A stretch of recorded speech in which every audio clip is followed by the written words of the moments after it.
Nah, makanya jangan gampang-gampang nahan orang. Jangan lagi sekarang. Penahanan itu kalau memang benar-benar ada syarat material untuk dilakukan penahanan. Ayo kita sekarang profesional.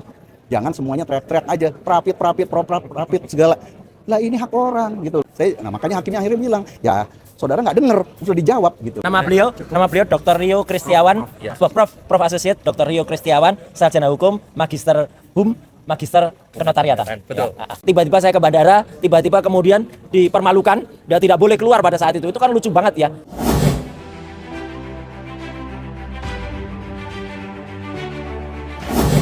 Assalamualaikum warahmatullahi wabarakatuh. Waalaikumsalam. Semua kawan-kawan jurnalis kalian ya, termasuk YouTuber media sosial. Ya, terima kasih atas kesetiaannya untuk mengikuti pra peradilan yang keempat ini, dan hari ini sudah sampai pada tahap pembuktian. Dalam hal ini kami mengajukan 2 orang ahli. Kalau biasanya 1, sekarang 2 ahli. Dan alhamdulillah ternyata ahli kami memperkuat apa yang kami mohonkan. Hal yang paling penting adalah bahwa cacat formil dalam proses penyidikan itu ya bisa membuat kemudian penyidikan itu dianggap tidak sah, dinyatakan tidak sah, ya, bisa dibatalkan, dan konsekuensinya nanti akan dijelaskan lebih lanjut oleh ahli kami. Dan juga soal pencekalan itu, bahwa secara prosedur formal juga itu menjadi tidak sah ketika kemudian tidak disampaikan pemberitahuan sebelumnya. Nanti akan dijelaskan lebih lanjut juga. Dan yang paling penting adalah penerapan 2 rezim KUHP yang berbeda, itu juga sudah diputuskan bahkan dalam putusan sela di Pengadilan Negeri Jakarta Timur dalam konteks yang kurang lebih sama. Karena kalau kita kan sudah membaca 2 dakwaan, baik dakwaan Dr. Tifa maupun dakwaan Mas Roy, itu kurang lebih sama menggunakan 2 rezim KUHP yang berbeda, dan mungkin sudah diubah sekarang. Tetapi dalam hal penetapan tersangka, dalam surat penetapan tersangka itu masih menggunakan 2 rezim KUHP yang berbeda. Karena itu harusnya permohonan ini potensial untuk dikabulkan kalau hakimnya berani, kira-kira begitu ya, mudah-mudahan. Karena ini kita tahu ada unsur-unsur non yuridis yang barangkali kita pahami bersama.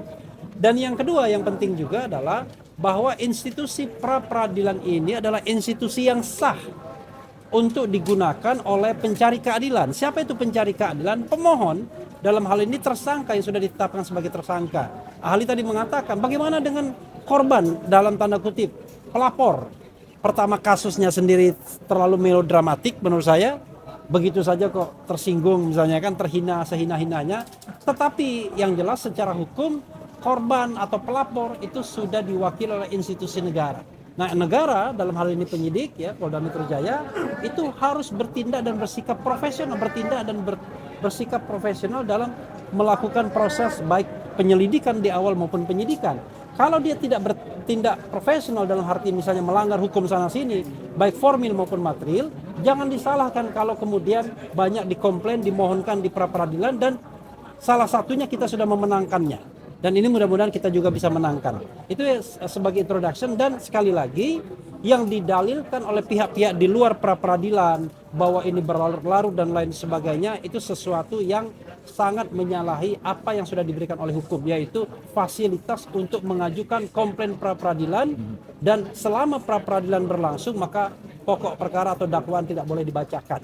Dan unfortunately jaksa penuntut umum dan juga penyidik berkali-kali termohon mencoba untuk meyakinkan hakim bahwa ini adalah institusi yang tidak sah digunakan lagi setelah kasus dilimpahkan. Tetapi kita tahu bahwa pra peradilan pertama dikabulkan, kedua dan ketiga tetap diproses, dan keempat tetap diproses, dan besok barangkali lusa atau lusanya lagi itu akan sampai pada putusan juga. Ya, oke, memberikan kesempatan pertama kepada ahli kami, Dr. Didit Wijayanto, untuk menyampaikan hal-hal yang perlu disampaikan dari proses persidangan tadi. Silakan.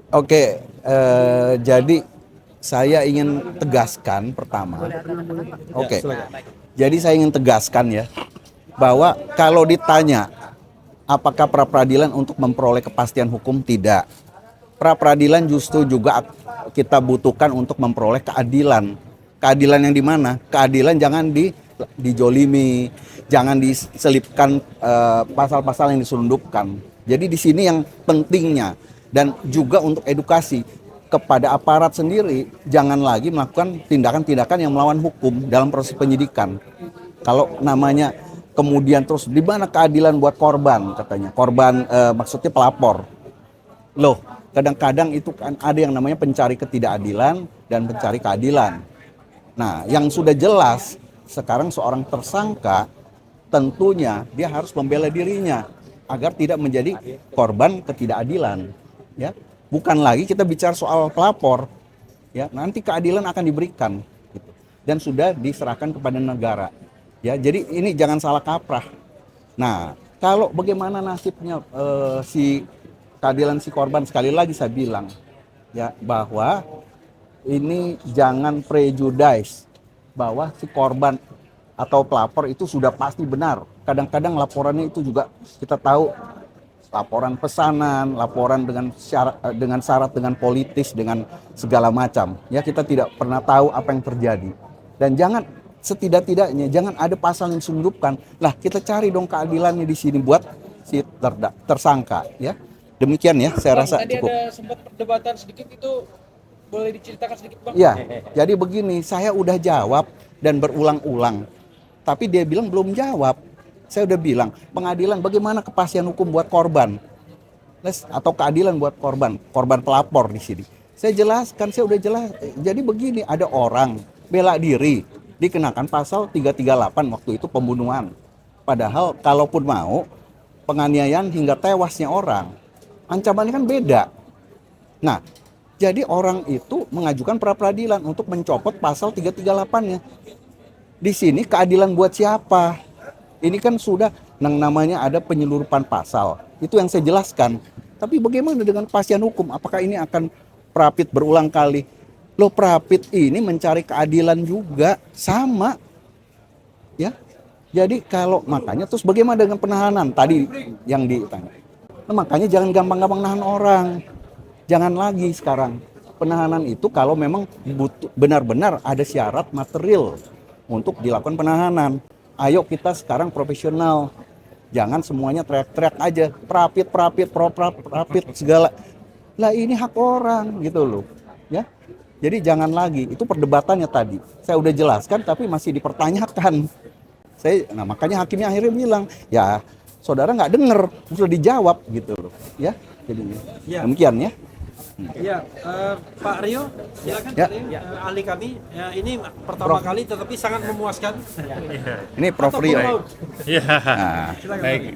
Ya, saya hari ini dihadirkan sebagai ahli di perkara pra-peradilan ini. Tadi saya menjelaskan prosedur-prosedur formal dan prosedur-prosedur material. Semoga ini menjadi pertimbangan hakim dalam memutus perkara ini. Begitu. Baik. Ya, nama beliau Dr. Rio Kristiawan, Ya. Prof Associate Dr. Rio Kristiawan, sarjana hukum, magister HUM, magister kenotariatan. Betul. Ya. Ya. Ada yang mau ditambahkan? Ya. Cukup? Cukup ya. Ya. Ya. Baik. Nanti dulu, siapa dulu? Bentar. Monggo. Jangan Mas Roy terus. Soalnya Ya. kalau Mas Roy nanti kaos Selesai. yang dibuka sama dia. Selesai nanti. Selesai kita. Oke. Siapa dulu? Oke. Ya, Miracle dulu. Miracle si Hambing. Ya. Baik teman-teman, saya menambahkan tadi kalau yang secara materi kan sudah disampaikan. Saya hanya menyampaikan terkait dengan catatan persidangan. Hari ini seperti dengan persidangan sebelumnya, kami tetap dibatasi waktu 30 menit. Tapi untungnya dari 25 pertanyaan tersebut, meskipun masih ada yang mau kami tanyakan, tapi paling tidak secara umum sudah dijawab oleh kedua ahli. Dan kami bersyukur atas kehadiran dua ahli ini saling melengkapi ya. Jadi dan saling melengkapi dan saling mendukung.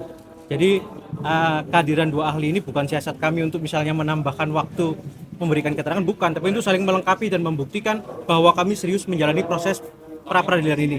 Jadi proses peradilan ini bukan hanya sekedar formalitas atau apa, makanya kami selalu maksimal dalam setiap pembuktian. Itu yang pertama. Terus yang kedua adalah tadi teman-teman boleh lihat juga dalam jalannya persidangan dari termohon maupun turut termohon selalu mengulang-ulang bahwa apakah pra-peradilan yang berulang-ulang ini adalah suatu bentuk pelanggaran hukum. Tapi sayangnya termohon dan turut termohon tidak pernah bisa menunjukkan pasal mana atau ketentuan hukum mana yang bisa membuktikan bahwa pra-peradilan yang berulang-ulang ini adalah sebuah bentuk pelanggaran hukum.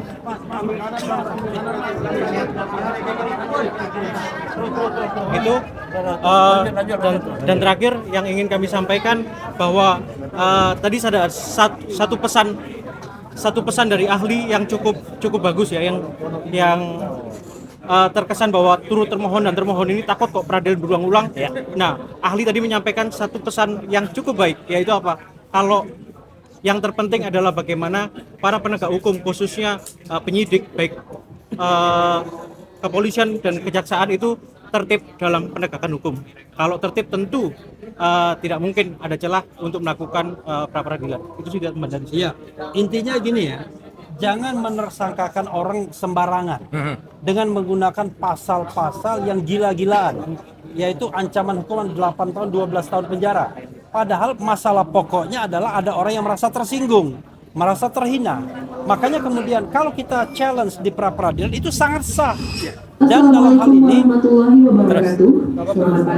hal ini, penyidik harus siap untuk di-challenge. Kami bukan tidak ada modal, kami punya modal spirit, modal pengetahuan dan lain sebagainya. Tadi coba dilihat, bagaimana kita bertanya kepada para ahli sampai habis waktunya. Sementara pihak termohon menyia-nyiakan banyak waktu karena dia tidak siap sendiri.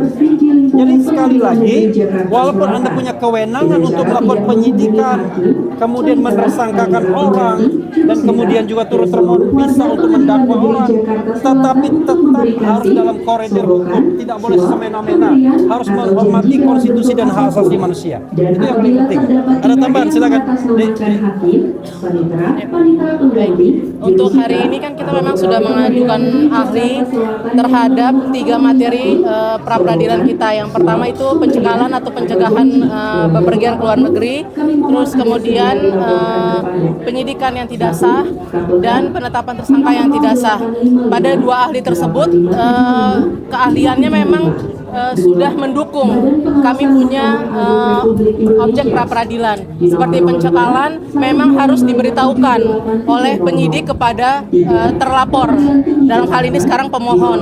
Kemudian untuk SPDP atau surat perintah penyidikan itu memang harus diberitahukan juga kepada terlapor. Kemudian untuk yang penetapan tersangka itu terkait 2 rezim, KUHP lama dan KUHP baru, juga itu tidak dibenarkan. Sehingga memang ahli tersebut yang memang kita hadirkan sudah mendukung kita punya permohonan pra-peradilan tersebut. Jadi kiranya memang bisa dikabulkan. Terima kasih. Sekali lagi ya, penyidikan yang tidak sah, kami katakan, pencekalan yang tidak sah, dan kemudian penetapan tersangka yang juga tidak sah. Itu 3 hal yang kami mohonkan dalam pra-peradilan kali ini. Mudah-mudahan dikabulkan. Ya. Tibalah pada saat yang berbahagia dan akan ada kaos yang akan ditunjukkan. Assalamualaikum warahmatullahi wabarakatuh. Pertama-tama ini tidak langsung berhubungan tapi penting. Kami mohonkan maaf karena mungkin teman-teman melihat ada salah seorang rekan kami yang hari ini tidak ikut membersamai, dan kita berdoa karena apa? Ibunda dari rekan kami Ristan ya itu meninggal dunia. Jadi makanya Pak Ristan yang biasanya membersamai ini pulang ke Sumatera. Jadi moga-moga ibunda dari saudara Ristan itu diterima di sisi Tuhan Yang Maha Kuasa. Amin. Yang lain ada juga tugas Pak Gafur, kemudian Pak Yasena, itu Bu Soraya masih dalam perjalanan balik karena kemarin menjalankan tugas untuk mendampingi pra-peradilan yang ada di Kalimantan Selatan. Babe Aldo. Dan alhamdulillahnya sidangnya juga ditunda di sana. Jadi yaitu ada penundaan sidang pra-peradilan. Jadi minggu depan juga akan ke sana lagi. Baik. Saya akan tambahkan yang tadi belum dilakukan. Apa yang saya rasakan? Yang saya rasakan apa yang dibela oleh tim kuasa hukum saya Tokham dengan seragam yang baru ini. Ya. Nah, ini luar biasa. Ya, ini luar biasa. Karena saya merasa betul, satu, tidak mendapatkan tembusan atau tidak mendapatkan salinan dari surat SPDP yang ada. Dan itu penting karena ternyata ada perubahan pasal. Saya juga baru tahu ya, kalau ada perubahan pasal itu ternyata signifikan dan itu ada aturannya, ada putusannya bahwa itu harus diberitahukan. Kalau tidak diberitahukan maka saya tidak bisa dianggap kemudian sudah mengetahui, nggak bisa, harus diberitahukan. Bahkan perubahan penyidik juga, itu juga berubah. Tadi aja ada dalam satu korps yang sama, baik itu kepolisian maupun itu kejaksaan, belum tentu kompak mereka, belum tentu mengerti mereka. Ada satu yang diubah, yang satu harus ngulangin lagi, yang satu harus ngulangin lagi. Kan padahal itu satu korps yang sama. Yang kedua soal pencekalan. Soal pencekalan jelas ya, kan tidak mungkin kemudian cekal yang sudah diumumkan waktu itu sejujurnya. Saya baru tahu dengan adanya pencekalan itu ketika bulan November, itu lisan. Setelah itu tiba-tiba diumumkan lagi diperpanjang 6 bulan. Itu lisan semua, nggak ada surat hitam di atas putih yang diterima. Ya, dan bahkan ternyata itu sudah berakhir pada bulan Juni. Tapi saya memang tidak mau resiko seperti tadi kata Pak Refli ya. Tiba-tiba saya ke bandara, tiba-tiba kemudian dipermalukan dan tidak boleh keluar pada saat itu. Itu kan lucu banget ya. Itu tentu saja saya menghindari. Nah, maka kita butuh kepastian hukum. Karena apa? Ada tadi beberapa contoh kasus ya. Orang yang sudah sebenarnya sudah out of date, sudah kemudian daluarsa cekalnya. Tapi ternyata dari polisian sudah bilang tidak dicekal, tapi ternyata dari pihak imigrasi masih dicekal. Ya. Nah, tadi kemudian ada pertanyaan apakah penting pihak imigrasi kemudian nanti misalnya putusan dari hakim tunggalnya menyatakan ini kurang pihak, harus ditarik. Nah, ini mungkin ada sedikit perbedaan. Kalau yang kemarin, kenapa Kementerian Keuangan? Karena Kementerian Keuangan itu masih inline, masih dalam proses, masih dalam satu time frame yang sama. Yang nanti membayar adalah Kementerian Keuangan. Makanya itu kita tambahkan. Tapi kalau imigrasi kan sudah daluarsa, jadi sepertinya tidak perlu lagi ditambahkan. Itu yang kemudian perlu untuk dilakukan. Kemudian yang penting juga ingin saya tambahkan untuk yang terakhir ya. Jadi kita sama-sama ingin menghormati sidang ini. Berkali-kali saya dengar berusaha betul dan terutama dari pihak turut termohon tadi menarik-narik ya. Ini sudah dakwaan sudah doang. Sekali lagi ya, dakwaan itu atau orang berubah dari tersangka menjadi terdakwa itu kalau dia sudah dibacakan surat dakwaannya ya. Kalaupun ternyata misalnya dari kejaksaan itu sudah kami kirimkan. Ya, dikirimkan kalau belum dibacakan dakwaannya oleh hakim yang akan memutus perkara itu statusnya belum berubah. Dan ketika status berubah, saya masih tersangka, belum jadi terdakwa. Itu makanya saya masih bisa mengajukan pra peradilan. Dan pra peradilan yang dilakukan itu memang boleh dalam Kitab Undang-Undang Hukum Acara Pidana yang baru nomor 20 tahun 2025 itu masih bisa dilakukan berkali-kali ya, sampai apa? Sampai tidak boleh lagi. Nah, tidak bolehnya adanya apa? Adanya aturan. Sementara ini belum ada aturan atau tidak ada aturan yang ada. Dan aturan itu harus selevel dengan undang-undang, selevel dengan KUH acara pidana. Gak bisa levelnya itu ada di bawahnya kemudian melarang. Itu akan tertabrak dengan aturan di atas. Makanya kalau ingin kemudian mengubah aturan itu harus ada judicial review melalui Mahkamah Konstitusi misalnya untuk mengubah KUH pidana itu. Itu ya saya kira yang lain. Dan tadi ada pertanyaan. Tadi ada apa? Saya kira jatuh. Ada sedikit. Ya karena apa? Saya menyaksikan tadi Pak ahli kami, Pak Didit Wijayanto Wijaya, Dr. Didit Wijayanto Wijaya ya. Setelah sebelumnya ada Dr. Rio Kristiawan. Itu menyampaikan dengan sangat clear, loud and clear, tapi berusaha didesak lagi ya dengan perkataan apakah ini boleh berulang-ulang. Maka kita kaget gitu. Kan sempat ada tuh yang di ruang wali kota itu kaget gitu. Nah, untung kita tidak kaget ya. Kalau kaget, maka kita kemudian akan cepat menjadi tidak muda lagi. Dan orang kalau sudah tidak muda lagi berarti menjadi orang tua. Kalau tua itu kaget nanti ya. Jadi jangan sering bikin kaget supaya tidak cepat tua. Jadi kita mari tetap sehat, tetap ikuti aturan-aturan yang ada sehingga kita bisa ikuti pra peradilan ini. Sampai jumpa besok pagi jam 8:30 dengan kita dengarkan keterangan. Dan tadi belum jelas apakah mereka mau mengajukan ahli atau tidak. Ya, itu menunjukkan ya kebelum jelasannya juga di sana ya. Tapi kita tunggu saja besok ada ahli atau tidak dari sana. Dan besok kalau ini sudah orang tua besok apa ya? Ya udah, tunggu besok pagi. Ya. Oke, terima kasih. Wassalamualaikum warahmatullahi wabarakatuh. Waalaikumsalam warahmatullahi wabarakatuh. Cukup ya. Menurut saudara, apakah yang kami sampaikan itu sesuatu yang sama atau berbeda? Sehingga kalau dikaitkan dengan pasal 158 itu sebenarnya bisa sangat diterima untuk diproses lebih lanjut. Kalau pendapat saya, pengajuan kali ini berbeda, tidak sama dengan permohonan peradilan ke-1, ke-2, ke-3, sangat berbeda. Ya, jadi tidak ada yang lebih. Berikutnya adalah kalau misalnya ada pendapat yang mengatakan dalam permohonan kali ini seharusnya pihak imigrasi dijadikan sebagai pihak turut termohon. Bagaimana? Kenapa saudara? Jadi begini, karena imigrasi ini adalah lembaga yang secara pasif boleh-boleh saja ditarik menjadi turut termohon, boleh-boleh saja, tapi tidak penting. Karena apa? Kalau seandainya sudah daluarsa, sudah habis masa berlakunya, tidak ada kepentingan lagi sebenarnya. Jadi saya hanya mengkaitkan dengan kepentingan ketika kalau misalnya saya kan menjadi ahli juga pada Prapit ketiga, ditariknya Menteri Keuangan itu penting karena Menteri Keuangan akan membayar, dia pihak terkait yang akan melakukan pembayaran, jadi penting untuk hadir. Kalau imigrasi dia tidak terlalu penting lagi.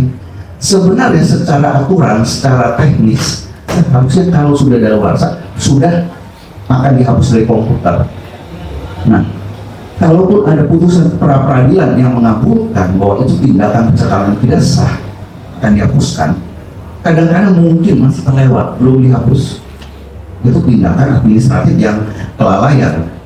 Jadi di bawah putusannya mereka suka berargumentasi, wah kalau ada putusan sini kami hapuskan.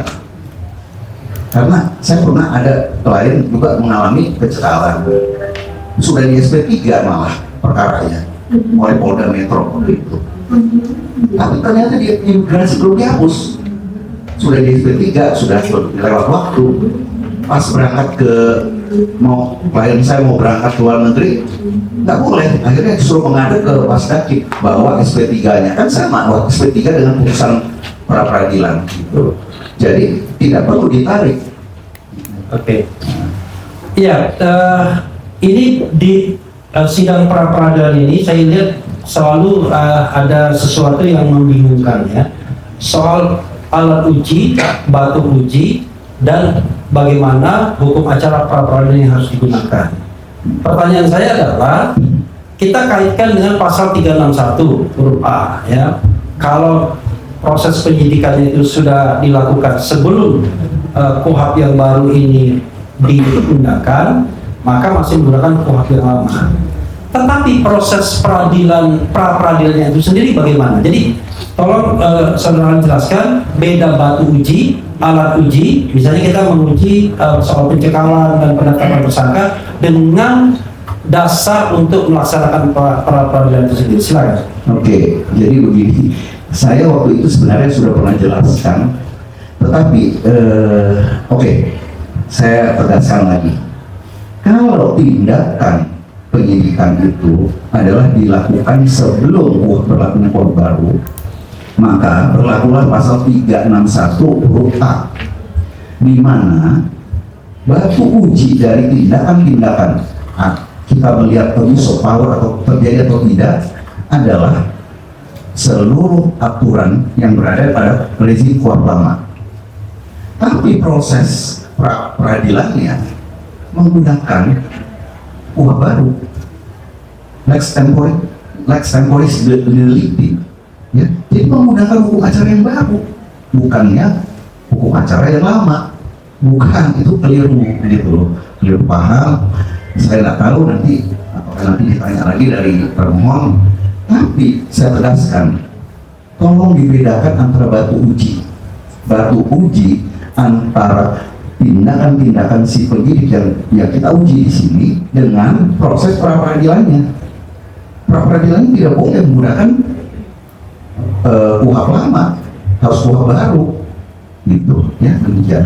Misal ya, kami mempermasalahkan pencekalan yang menurut KUHP baru itu adalah bagian dari objek pra peradilan, artikel atau pasal 1 angka 14 justru pasal 158. Apakah itu sebuah contoh bahwa proses ini menggunakan KUHP yang baru, dan mungkin bisa disebutkan contoh lain untuk meyakinkan? Baik, jadi begini, kalau yang namanya pencekalan itu dilakukan pada masa periode yang KUHP rezim lama, tentunya kita melihat undang-undang imigrasi yang dipakai, ya, itu jelas bahwa itu harus diserahkan. Tapi batu ujinya tidak boleh pakai KUHP baru. Tapi ruang lingkup pengujiannya, pra peradilannya boleh. karena sudah menjadi KUHP baru pra peradilan sendiri. Batu ujinya tidak boleh pakai KUHP baru, batu ujinya tetap pakai undang-undang imigrasi. Nah itu masih dipahami ya. Satu lagi terakhir dari saya, kita tahu bahwa ada putusan selah di Pengadilan Negeri Jakarta Timur dalam konteks permohonan yang kurang lebih sama yang dihadapi pemohon saat ini, dan di situ dikatakan bahwa mencampurkan rezim KUHP yang lama dan yang baru dalam sebuah surat dakwaan itu membuat surat dakwaan null and void atau batal demi hukum.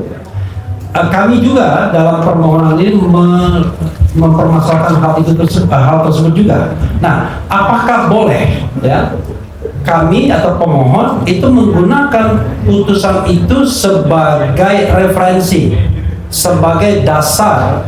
Kalau kita misalnya bahwa dasar hukum itu bisa undang-undang, bisa vonis, bisa jurisprudensi kalau sudah berulang-ulang, atau bisa kebiasaan dan lain sebagainya, sehingga mengutip itu menjadi sah dan bukan kemudian menjadi error in vogue begitu. Oke, baik. Yang kita tahu memang perkara di sini itu sebenarnya satu perkara dipecah menjadi dua dengan dua terdakwa, dua tersangka. Nah, apa yang terjadi di forum yang satu adalah sama dengan yang forum kedua. Sebenarnya demikian. Ya. Jadi, kalau dinyatakan sesuatu tentang pelanggaran undang-undang, itu berlaku, bukan masalah kita memakai referensi putusan atau tidak. Karena di sana, kalau pendapat saya ini bukan mengisi kekosongan hukum putusan tersebut. Putusan tersebut jelas menyatakan null and void, surat dakwaan batal demi hukum, karena tidak boleh ada keambiguan menggunakan dua undang-undang dari dua rezim. Nah, di sini dinyatakan null and void, batal demi hukum, sehingga menjadi null and void. Jadi ini bukan satu putusan yang harus dipedomani seperti jurisprudensi saja, tapi memang harus dijalankan. Kalau coba kita perbandingkan sekarang surat dakwaannya, apakah surat dakwaan yang di perkara ini dirubah tidak? Kalau dirubah berarti apa? Di perkara ini juga berlaku, harus berlaku. Nanti coba lihat dari jaksa penuntut umum akan melakukan penyempurnaan perbaikan, itu kan diatur boleh diperbaiki sekali. Kalau nggak salah di pasal 76 ya KUHP, boleh sekali diperbaiki. Kalau dulu 14 berapa itu dulu KUHP lama. Nah, kalau dirubah artinya harus berlaku di sini, gitu. Tapi terlepas dari berlaku atau tidak, penggunaan dua rezim itu menyebabkan ketidakpastian hukum, itu melanggar legal certainty, asas legal certainty. Nggak boleh. Dan asas apa yang dilanggar?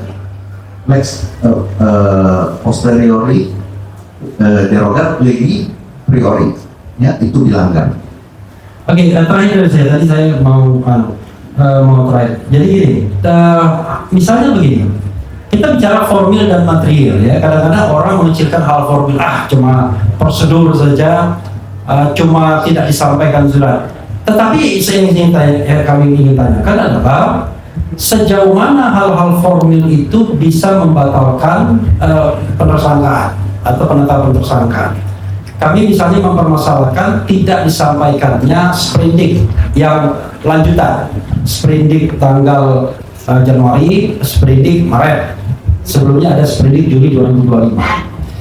Apakah itu sah kalau kita persoalkan, dan kemudian sah pula menjadi dasar kalau kita menuntut untuk adanya pembatalan status terdakwa karena tidak dipenuhi aspek formal tersebut, selain tadi ya penerapan dua rezim KUHP yang berbeda. Selain baik, jadi begini, kalau yang namanya penyampaian sprindik itu bukan berbeda ya, itu bukan penetapan tersangka, itu bagaimana suatu prosedur dilanggar. Prosedur itu diatur dalam hukum acara pidana. Nah, hukum acara pidana KUHP itu mengatur tentang prosedur. Melanggar KUHP, melanggar hukum acara pidana, menyebabkan harus batal demi hukumnya satu proses penyidikan, mau tidak mau.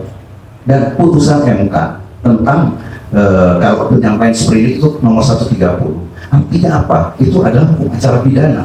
Melanggar putusan MK menjadikan penyidikan itu tidak sah. Di sini yang harus dipahami, bukan penersangkaannya ya, jadi penyidikannya.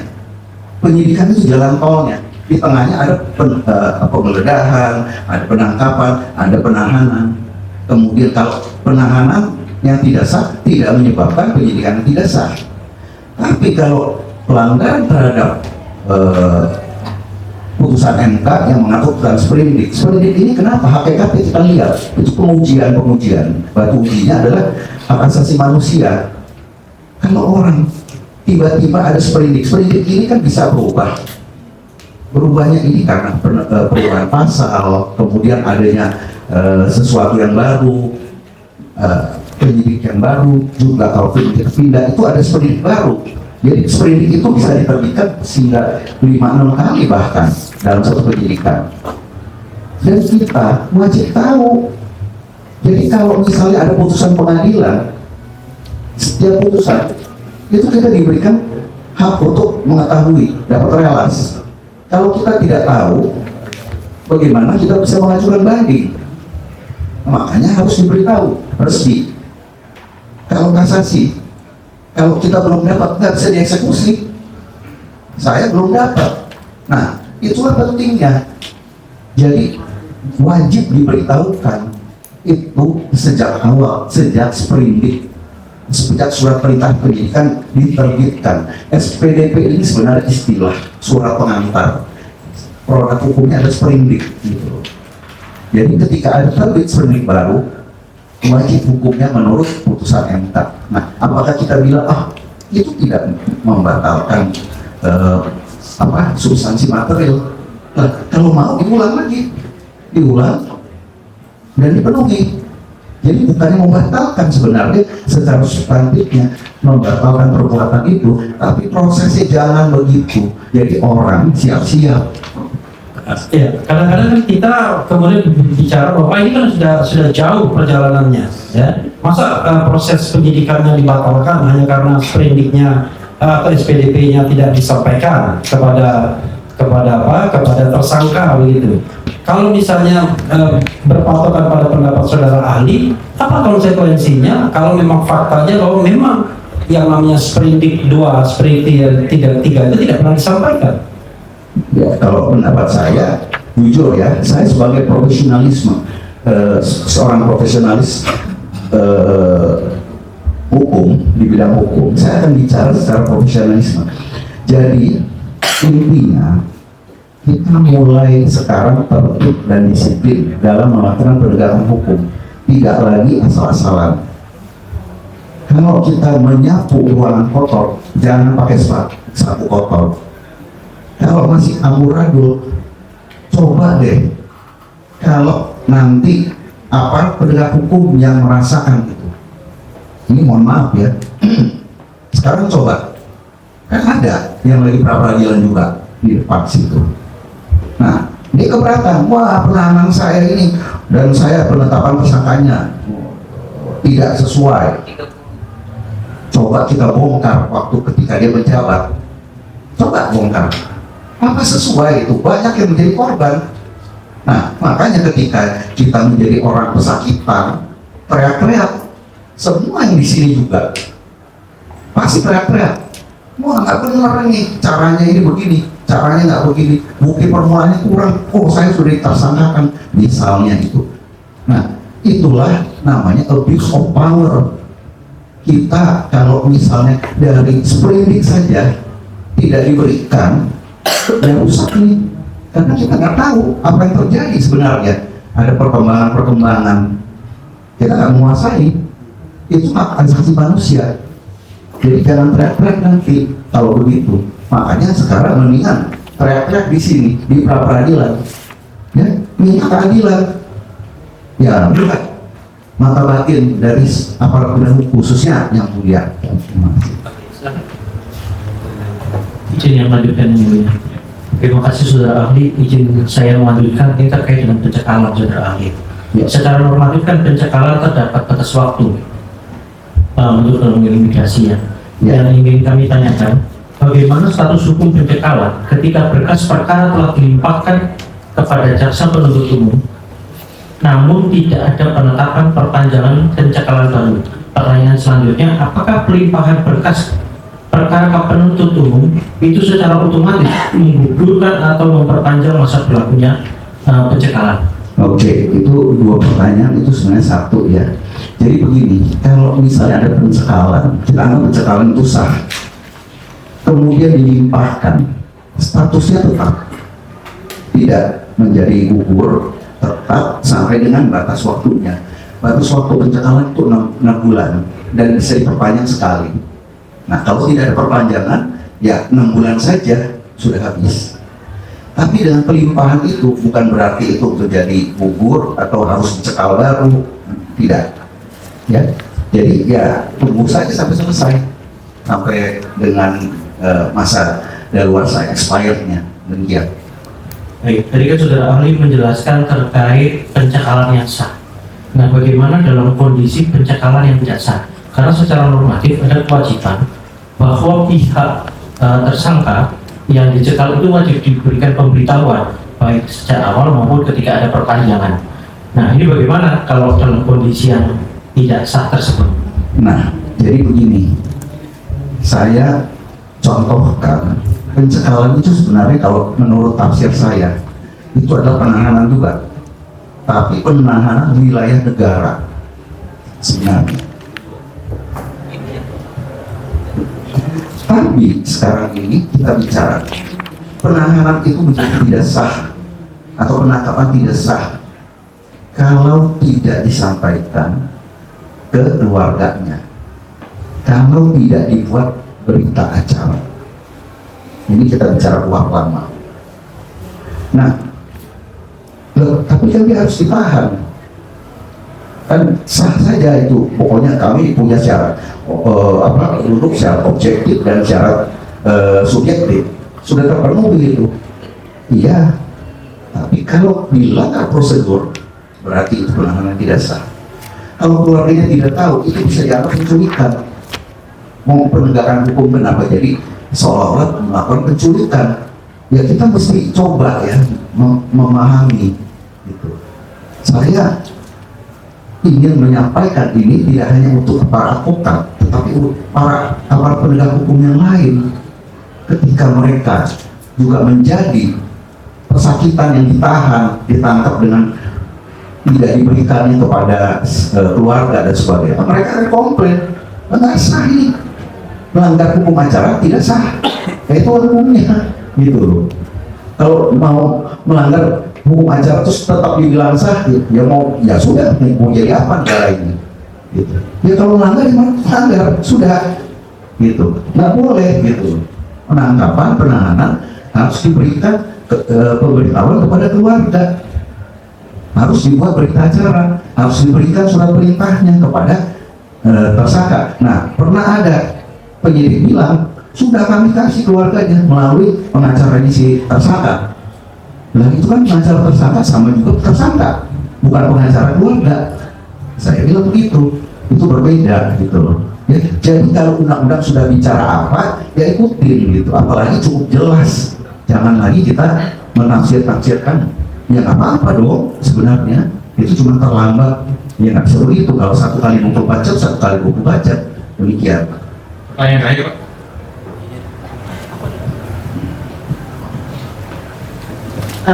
Saudara ahli tadi kan saudara ahli bilang bahwa surat penyidikan, perintah penyidikan atas PDP harus diberikan kepada terlapor-pelapor. Nah, apabila ada pendapat misalnya surat perintah penyidikan itu dikeluarkan hanya mengganti misalnya nama-nama tim penyidiknya atau hanya bersifat internal, apakah surat sprindik tersebut memang harus diberikan juga kepada terlapor atau seperti apa? Oke, selama surat perintah penyidikan tersebut akan berdampak kepada orang yang diperiksa, saya kalau dipanggil sama penyidik yang berbeda, ketika pada awal saya nggak mau diperiksa, Saya punya hak, ya. Karena pernah juga saya kasih misalnya berkas kepada penyidik yang lama, tapi penyidik yang baru bilang saya tidak pernah tahu. Ya, itulah masalahnya. Jadi harus diberitahukan ketika SPDP atau sprindik tentang perubahan-perubahan, misalnya penyidik saja berubah, ya tentu harus disampaikan. Karena apa? Itu haknya orang.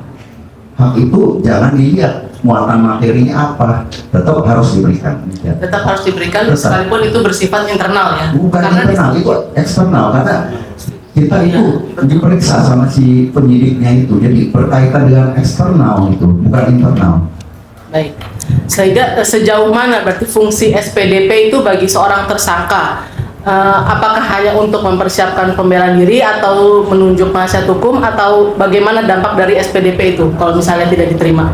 SPDP itu karena seorang tersangka, seorang terperiksa, dia berhak mengetahui segala sesuatu apa yang terjadi dalam ruang lingkup si penyidik ini, apakah ada suatu pembaruan, satu perubahan dan sebagainya. Tidak hanya untuk sekedar kepentingan pembelaan, tetapi hak asasi manusianya dia berhak tahu, dia punya hak, dia mau tahu, dan sudah diberikan putusan MK mewajibkan itu, ya sudah, itu hukum acaranya. Kita tidak perlu mendebatkan apakah perlu atau tidak lagi, sudah menjadi aturan. Demikian. Silakan termohon dan termohon.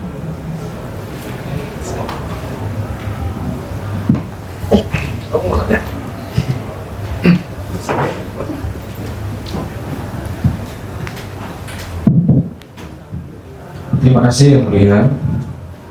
Tadi sekilas di awal ahli menyinggung soal asas ya, saya tidak senang diperbaiki. Saya ingin memulai dari asas juga, yaitu soal kepastian hukum. Dari soal ahli sedikit menyinggung soal kepastian hukum. Yang ingin saya tanyakan pada ahli adalah ahli tadi menyatakan bahwa Rapid adalah salah satu upaya untuk memberikan kepastian hukum, keadilan dan kepastian hukum. Ini saya tanya kepada ahli. Kepastian hukum kalau sudah menjadi putusan. Siap, ya. Keadilan ya. Mohon ahli jelaskan keadilan dan kepastian untuk siapa itu? Untuk orang yang mengajukan banding. Oke, saya lanjut. Misalkan dalam suatu ada suatu perkara, ada pelapor dan terlapor. Di tengah perjalanan terlapor dinaikkan status menjadi tersangka, dan singkatnya dia mengajukan upaya hukum pra peradilan yang berkali-kali. Nah, dalam konteks ini apakah kepastian hukum itu dan keadilan itu hanya untuk terlapor saja, sedangkan sini ada pelapor juga yang notabene menunggu juga kepastian dan keadilan atas perkara yang harus dia mendapat keadilan dalam konteks perkara. Mohon penjelasan. Baik, terima kasih. Jadi kalau ada pelapor, ada terlapor, terlapor sudah diwakili oleh negara. Dalam hal ini penyidik diteruskan oleh penuntut umum. Itu yang pertama. Jadi keadilan itu sudah dia kuasakan, akan dia peroleh dari aparat penegak hukum oleh negara. Sedangkan si terlapor, tadi pelapor ya, si terlapor dia itu menghadapi sendiri. Kita tahu yang datang ke pengadilan bukan hanya sekedar orang yang mencari keadilan, ada yang mencari ketidakadilan, ada orang yang merekayasa, ada yang pesanan. Kita jujur-jujuran di sini. Kalau memang kita mau bernurani, itu ada pesanan banyak. Kita tahu sudah, ya. Jadi di sini untuk keadilan si terlapor yang menjadi tersangka ketika ia dijolimi lebih dari yang seharusnya, dia berhak mengajukan pra peradilan. Jadi jangan saya ini misalnya paling saya melakukan penipuan, penggelapan, ditempelin money laundering, ya saya nggak terima dong. Terus kalau sudah masuk ke pengadilan dengan tanpa pra peradilan, makanya boleh diuji untuk penetapan tersangka untuk money laundering. Karena apa? Bukti permulaan tidak ada, tidak jelas. Yang dimiliki oleh penyidik hanya bukti permulaan dari penipuan penggelapan. Ya pra peradilan kan pasal itu. boleh diajukan terpisah karena tidak ada bukti permulaannya. Harusnya lengkap dimiliki oleh penyidik. Seluruh pasal-pasal itu ada yang namanya bukti permulaan. Sedangkan kadang-kadang tahu-taunya lip. Saya pernah juga mengalami pra peradilan, ada orang membela diri dimasukin pasal penganiayaan 351 ayat 3, tapi dihantam lagi 338 pembunuhan. Orang jelas membela diri kok, mau dipalak dia bela diri. Coba dia pra peradilan kan pasal 338-nya. Tolong dilihat dari sisi itu. Keadilan untuk siapa? Keadilan untuk katanya orang mati itu preman. Datang keluarganya, notebook, demo. Ada orang mati di sini. Coba lihat keadilan yang mana ini?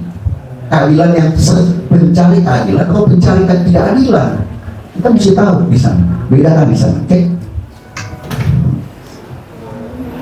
Pertanyaan selanjutnya ini saya mohon penegasan dari ahli saja, tadi menyambung dalam pertanyaan dari pemohon. Saya mohon penegasan saya terkait alat uji, batu uji serta hukum acara yang kita pergunakan dalam konteks perkara. Tadi ahli, kalau saya tidak salah, berdasarkan suatu asas ya, ahli tadi menyatakan bahwa dalam konteks perkara itu yang diuji yang digunakan adalah hukum acara kitab undang-undang hukum acara pidana yang baru. Berdasarkan suatu asas tadi ahli bilang. Tadi yang Asasnya mana? Oke, saya balik lagi. Tadi ahli bilang alat uji batu uji itu menggunakan prapidana hukum acara yang sekarang itu berdasarkan asas dan norma yang mana itu ahli? Sedangkan ketentuan peralihan di 361 nggak bilang asas. Saya nggak bilang tadi. Makanya sedikit.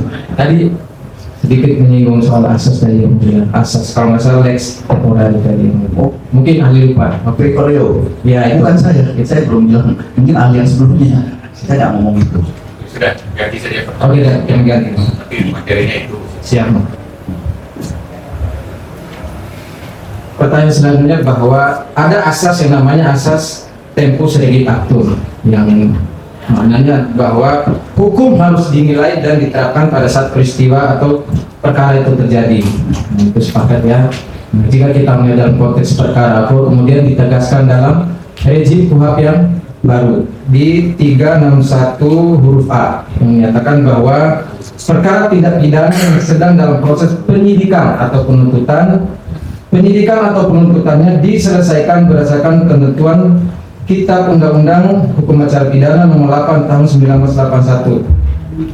Nah, bagaimana pandangan ahli dalam hal tersebut? Mohon percaya. Baik, begini. Tadi kalau azas yang disebutkan itu untuk pidana material. Tapi kalau kita bicara 361 huruf A, ini adalah formil, hukum formil.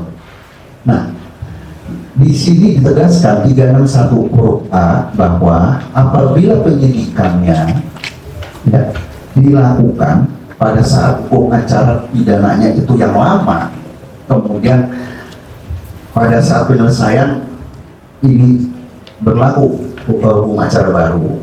Tadi saya jelaskan bahwa apabila diajukan pra peradilan yang akan dipakai adalah batu ujinya, batu uji dari tindakan si penyidik adalah KUHP lama, batu ujinya saja. Tapi proses beracara di pengadilan tuh permohonan pra peradilan itu sendiri digunakan KUHP baru itu. Jadi ini penjelasan saya tadi bukan berdasarkan asas, tapi kalau yang tadi saya bilang lex temporis delicti itu adalah untuk pra peradilannya. Jadi hukum acaranya yang digunakan adalah hukum acara yang berlaku yang nomor 20 tahun 2025. Demikian.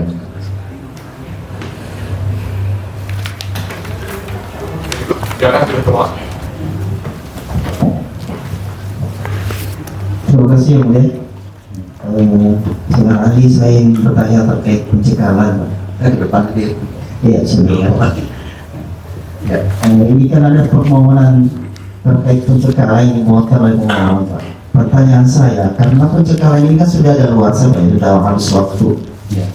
kira-kira apa yang diinginkan nanti si pemohon di dalam permohonannya untuk pencekalan itu sendiri? Apakah memutuskan untuk pencekalan itu tidak sah atau membatalkan pencekalan itu? Karena setahu saya pencekalan ini kan sudah tidak ada dan dianggap tidak ada. Jadi kira-kira menurut pendapat ahli, kira-kira apa yang diharapkan dari pemohon terhadap permohonan pencekalan itu? Baik, terima kasih. Jadi begini, saya kasih contoh pra peradilan yang pertama.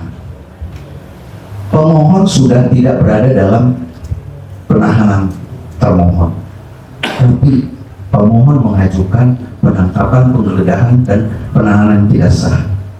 Nah, dia sudah tidak ditangkap, tidak dalam kondisi ditangkap, tidak dalam kondisi digeledah, itu sudah lewat. Tidak juga ditahan pada saat itu, tapi diajukan permohonan pra peradilan untuk menyatakan jangan ada penjoliman lagi, jangan ada pelanggaran hukum acara, untuk edukasi juga bagi masyarakat maupun aparat penegak hukum. Ayo kita profesional sekarang, itu tujuannya. Dan banyak, ada beberapa, saya juga pernah hadir di beberapa pra peradilan, penanganannya orangnya sudah dikeluarkan, jaksa bahkan tidak mau memperpanjang yang 40 hari diajukan pra peradilan, sehingga petitum yang mengeluarkan pemohon dari rutan segera dan segera ditarik atau tidak dikabulkan, tapi tetap pra peradilannya diajukan. Itu untuk kebaikan bersama sebenarnya. Demikian. Baik, saudara ahli, saya lanjutkan ini terkait permohonan untuk penerapan pasal dengan menggunakan dua rezim. Sebagaimana kita ketahui, pemohon menarik satu putusan sela. Ini juga katanya saya tanyakan nanti, apakah putusan sela ini bisa diibaratkan sebagai vonis kah atau jurisprudensi kah?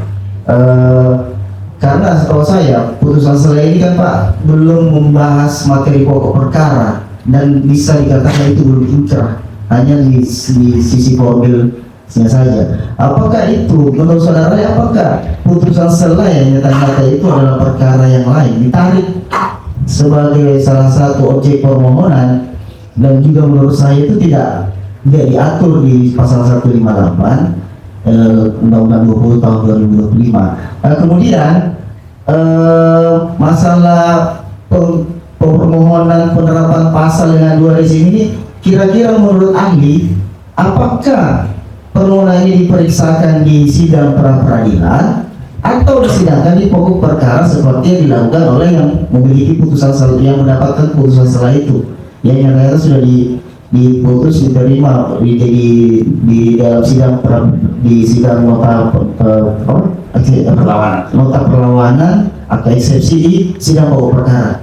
Ya, baik. Jadi begini, pertama-tama saya harus jawab, putusan sela kalau secara formalitas tidak pernah menjadi jurisprudensi karena bukan putusan Mahkamah Agung dan harus terdaftar di lembaga jurisprudensi dan sudah diikuti oleh putusan-putusan lainnya.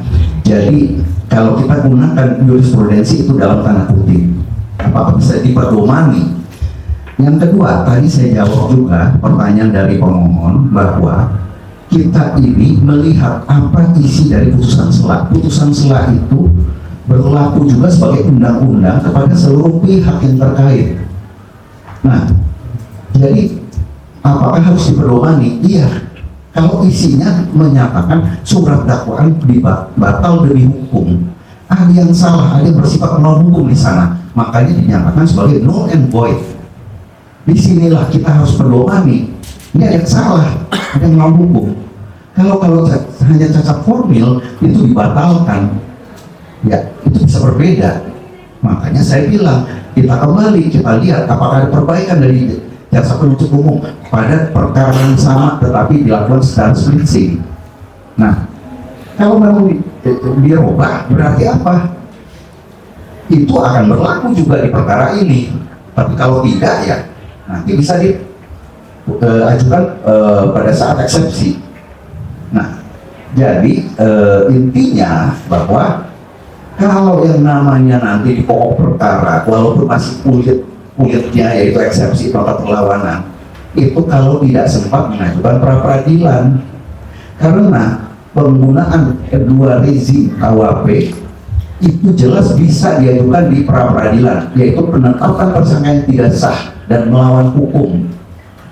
Jadi bisa di pra peradilan, tidak harus menunggu di eksepsi atau di perlawanan. Demikian. Pertanyaan saya belum dijawab ya, saudara ahli. Pertanyaan saya, apakah menurut ahli itu disidangkan di sidang pra peradilan atau di sidang pokok perkara? Sudah tadi. Karena pertanyaan saya. Dijawab Pak, tadi terakhir dijawab bahwa bisa diajukan. Oh bisa diajukan. Siap. Maaf Pak, saya keliru. Nah kemudian pertanyaan lainnya, bisakah saudara ahli tunjukkan kepada saya di pasal 158 yang mengatur secara limitatif itu terkait objek yang mengatur masalah penerapan pasal menggunakan dua rezim itu yang bisa diajukan di pra peradilan? Bisa. Di mana? Di pasal 158 huruf A, yaitu upaya paksa. Upaya paksa ada 9 poin. Salah satunya adalah penetapan tersangka. Penetapan tersangka yang melawan hukum, menggunakan dua rezim KUHP itu melawan hukum. Dia tidak boleh. Itulah yang diuji di pra peradilan. Boleh tidak? Demikian. Oh, jadi menurut ahli penerapan pasal yang nyata-nyata itu adalah dominus litis dari seorang jadi misalnya di tahap penuntutan untuk menerapkan pasal di surat dakwaan itu dianggap sebagai objek dalam hal penetapan tersangka. Ini bukan kewenangan dominus litis untuk menggunakan dua rezim. Sangat keliru. Makanya jangan ada abuse of power. Jangan kalau sebagai dominus litis boleh apa aja gitu. Kalau saya nggak usah melebar Pak. Saya katakan objek, kan tadi saudara Ali mengatakan di 158 itu dia masuk di objek penetapan tersangka di upaya paksa. Upaya paksa itu ada 9 poin. Bisa saudara Ali ada Pak? Yang mana sih? Yang mana penerapan ya, 9 poinnya itu adalah penetapan tersangka. Penetapan tersangka tidak boleh dilakukan secara melawan hukum. Salah satunya adalah menggunakan dua rezim. Nah, kalau kita melihat hakim pun akan mengatakan demikian, tidak boleh menggunakan dua rezim. Sudah terbukti, itu menjadi hukum. Tapi kalau dari hakim itu Pak, itu disidangkan di sidang eksepsi, bukan di peradilan. Ini ya. Iya, itu pertanyaan saya. Gak usah didebat. Ali mengatakan bahwa upaya paksa penetapan tersangka itu termasuk penyalahgunaan penggunaan pasal. Nggak usah saudara berdebat, saudara nggak setuju tidak apa-apa. Ya. Kita terima saja jawabannya. Nah, masih ada pertanyaan lain silakan. Masih bisa ya? Masih. Silakan. Masih 15 menit tadi. Siap, terima kasih ya. Saudara ahli, saya ingin menanyakan terkait asas tadi itu. Saya tertarik itu asas kepastian hukum dan equality before the law. Keadilan, kepastian hukum dan keadilan. Saya tambahkan lagi satu, saudara ahli, equality before the law. Tadi saya tadi nggak mengatakan itu. Iya, ini saya tambahkan. Saya menanyakan itu juga. Tidak, yang bersangkutan tidak mengatakan bapak yang mengatakan. Kali ini pertanyaannya tidak mengatakan bapak. Ya. Terkait asas, kita ke asas kepastian hukum dulu, saudara. Ya. Kira-kira kalau saya bertanya seperti ini kepada saudara ahli, apakah permohonan peradilan yang berulang-ulang di dalam hukum acara pidana di negara kita di Indonesia itu bisa menimbulkan ketidakpastian hukum? Sudah? Ya. Enggak ya? Baik. Tidak.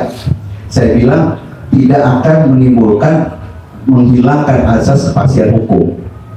Jadi kita mesti tahu bahwa di pengadilan itu ada 3 poin yang terpenting. Pengadilan, kepastian hukum dan manfaat. Kepastian hukum itu sebenarnya sudah diatur pada norma-norma pasal-pasal pemidanaan. Kalau orang membunuh, dipastikan ancaman hukumannya 15 tahun. keadilannya kita peroleh di pengadilan.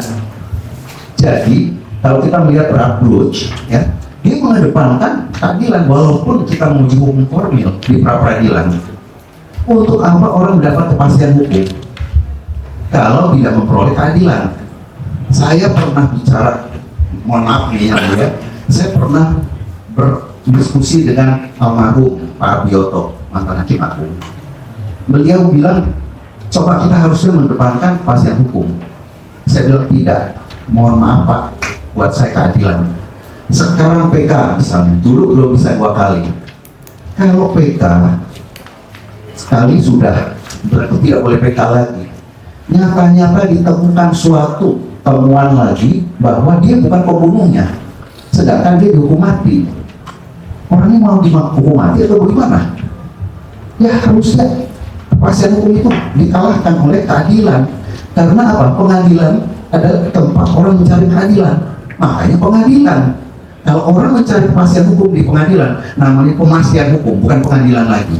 Itu jawaban saya waktu itu. Jangan kita tegas, keadilan di depan. Kepastian hukum untuk apa? Kalau ada kepastian hukum tanpa adanya keadilan yang diberikan. Karena yang kita ketahui saudara ahli, tujuan keadilan, tujuan program hukum itu kan 3, ada keadilan, kemanfaatan, kepastian hukum. Yang saya tanyakan kepastian hukum saudara ahli, bukan keadilannya. Pertanyaan saya tadi, kira-kira menurut ahli, apakah pra-peradilan yang diajukan berulang-ulang itu bisa menimbulkan ketidakpastian hukum? Misalnya perkara pembunuhan, misalnya saya taruh contoh. Perkara pembunuhan, dia prosesnya lama baru masuk pokok perkara, sedangkan dia ada masa penahanan, ditahan sekian 20 langsung 40. Karena para peradilan yang berulang-ulang yang dilayangkan oleh misalnya siapa, akhirnya berpengaruh kepada penahanan itu. Habis masa penahanannya oleh terdakwa, ya juga terdakwa, habis masa penahanannya, kira-kira tidak masuk di pokok perkara sampai habis masa penahanan itu, apakah itu menimbulkan ketidakpastian hukum? Saya tidak membahas keadilan ya, saudara Ali. Saya membahas kepastian hukum. Makasih. Baik. Jadi begini, makanya pertama saya mau tegaskan dulu. Makanya sekarang di KUHP baru diatur ada 8 syarat pasal 100 ayat 5 KUHP. Bagaimana seorang bisa ditahan? Tidak lagi menjadi syarat subjektif, tetapi syarat objektif material. Kalau saya menyebutkan demikian, ada 8 poin. Jadi tidak boleh dikhawatirkan melarikan diri, dikhawatirkan mengulangi dan sebagainya. Tapi harus ada upaya melarikan diri, berupaya terbukti baru ditahan. Makanya jangan gampang-gampang menahan orang, karena itu akan melanggar juga presumption of innocence. Kalau dikaitkan dengan penahanan, ya nanti habis masa penahanannya. Makanya sebelum ditahan, pastikan dulu bagaimana akan ada kesiapan pemberkasan itu sendiri. Ini sudah pasti, saudara Ali. Yang saya cerita ini yang sudah pasti sudah ditahan, sudah menjalani penahanan, tapi karena dia mengajukan pra-peradilan berulang-ulang. Oke, kita kan nggak boleh mengatakan sudah pasti, itu melanggar presumption of innocence. Itu melanggar. Nggak boleh. Karena orang tidak boleh dibilang langsung sudah pasti. Meskipun saya melihat ada orang di jalanan dia merampok, saya tidak boleh mengatakan dia perampok. Nah itu formalitasnya kalau dia sudah inkrah diputus sebagai perampok. Kalau dibebaskan bagaimana? Baik, saya ke keadilan terakhir yang mulia. Di dalam peradilan penegakan hukum ini kan kita tidak hanya mengenal si pelaku atau tersangka, ya, saudara ahli. Ada juga korban.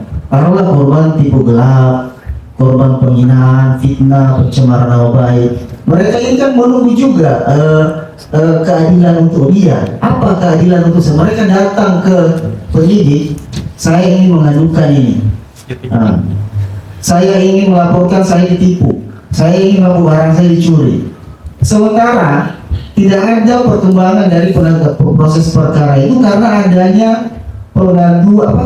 pengajuan pra-peradilan yang berulang-ulang. Kira-kira bagaimana keadilan untuk si korban? Apakah ada keadilan untuk si korban di situ, saudara? Baik, sebenarnya tadi saya sudah jelaskan ya waktu ditanya sama termohon, tapi nggak apa-apa. Jadi pertama, korban itu sudah mengkuasakan kepada aparat penegak hukum. Dalam hal ini adalah polisi dan jaksa, penyidik dan jaksa penuntut umum. Nah, makanya marilah kita meningkatkan profesionalisme. Tetapi korban kalau mau tanya saya, dia bisa melakukan tindakan lain, yaitu mengajukan gugatan perdata. Dia merasakan ditipu, uang dia diambil. Gugat perdata, jangan menunggu restitusi. Maksud saya begini saudara, Ya. walaupun dia sudah terwakilkan oleh negara, kan keadilannya juga belum terpenuhi oleh dia karena terhalang oleh itu. Itu pertanyaan saya, itu maksud dari pertanyaan saya. Baik. Walaupun memang dia sudah diwakili oleh negara, oleh jaksa yang akan menjalankan itu, ini kan terhalang ya, saudara ahli, terhalang putusan pokok ini. Makanya pertanyaan saya, apakah pra peradilan yang diajukan berulang-ulang itu bisa menimbulkan ketidakpastian hukum di dalam kewajaran negara di dalam kita? Makanya saya belum selesai tadi jawabnya. Ya. Jadi begini, keadilan untuk korban saya belum selesai. Tadi kan saya sudah bilang, yang datang ke pengadilan itu bisa mencari keadilan, bisa mencari ketidakadilan. Bisa ada orang yang hanya mau melakukan rekayasa, mengkriminalisasi. Kita nggak tahu, perkara perdata jadi pidana. Nah, jangan kita berpendapat bahwa ini harus keadilan untuk korban. Nanti dulu, korban itu cuma melapor, dia mengatakan bahwa saya korban, saya merasa begini. Oke. Tapi dampaknya adalah si terlapor yang menjadi tersangka, bisa ditahan, bisa dihukum.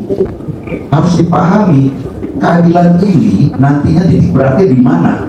Equilibriumnya di mana? Equilibrium, ya. Titiknya di mana? Kita nggak bisa dibilang bagaimana ini nasibnya orang. Nah, ada orang nasibnya perkaranya cuma membela diri dikenakan pembunuhan 338 waktu itu. Bagaimana ini? Terus gimana itu udah mati orangnya? Nah, dia merampok, dia mau nalak, orang bela diri. Dan dia mati kebetulan, habis darah. Jadi bukan karena pisaunya itu, ini juga yang bawa adalah orang itu, terus dibuat seolah-olah wah ada pisau nganggur di mana. Tapi ternyata bukan pisau, di putusan akhirnya dibilang bukan pisau itu. Izin saudara. Iya, ini kami protes ya. Ini nanya tapi motor. Karena terlalu lebar Pak. Yang nggak izin ya Pak. Pertanyaan saya sebentar, saya kasih tahu masalah keadilan.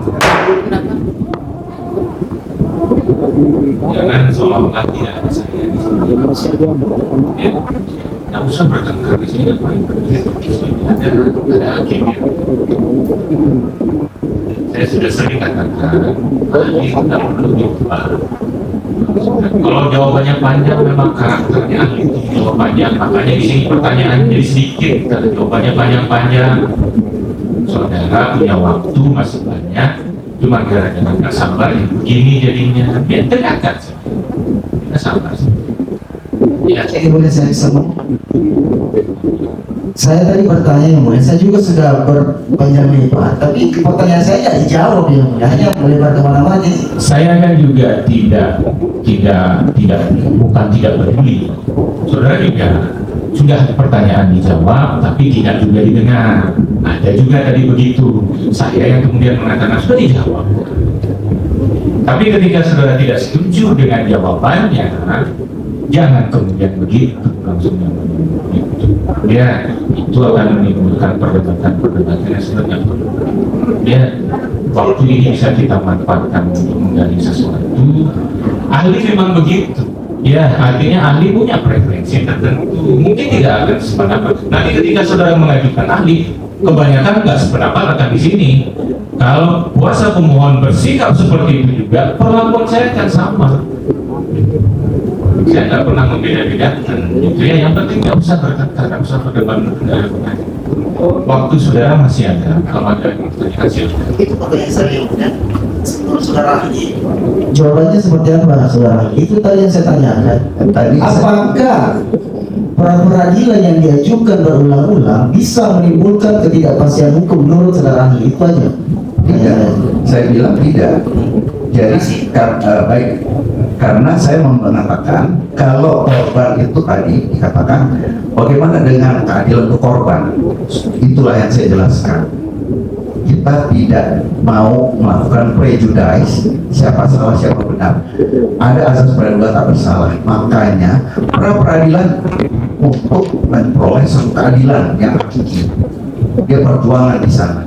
Kepastian hukumnya nanti setelah menjadi pokok perkara. Demikian. Masih ada pertanyaan? Cukup? Maksud cukup? Cukup ya. Cukup. Ya, baik. Nanti silahkan tambah di dalam kesimpulan masing-masing ya. Baik. Terima kasih, Saudara Hakim. Selamat boleh meninggalkan ruang persidangan. Baik, terima kasih.